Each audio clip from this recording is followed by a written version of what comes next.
Hello guys, pag-usapan lang natin ang breaking news. Exclusive nga naman kasing pinag-uusapan ngayon at pinagkakaguluhan kung kay Catherine Bernardo nasasakal daw. Carla Estrada inamin na. Daniel Padilla kalmado na ng maging GFC Carla Estrada. Yan kasi ang pag-amin umano ni Carla Estrada sa nakikita niya, di ba? Pero ang pagkakaalam natin, nasasakal din umano si Catherine Bernardo sa relationship nila ni Daniel Padilla dahil kitang-kita niyo naman, di ba?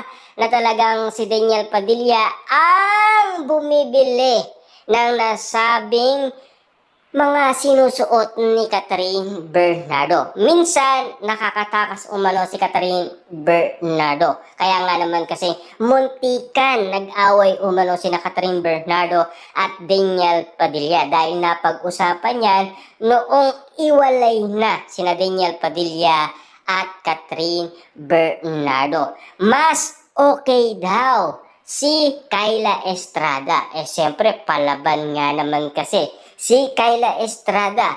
Iba ang ugali ni Carla Estrada sa ugali ni Catherine Bernardo. Magkaiba kasi yan, di ba? Hindi naman natin masasabi na same ang ugali ng dalawa.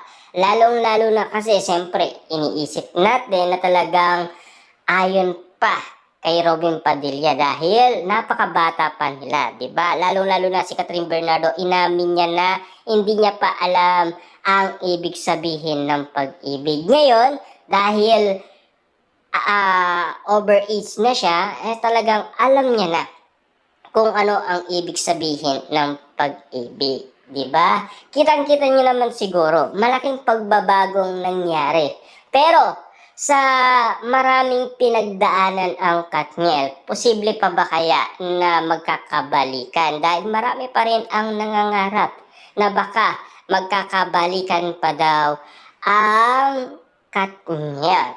Pero sa nakikita kasi nila mukhang malabo na daw dahil kalmadong-kalmado na umano si Daniel Padilla kay Carla Estrada. Pero itong si Catherine Bernardo, patuloy lang siyang nagpaparamdam umano kay Daniel Padilla.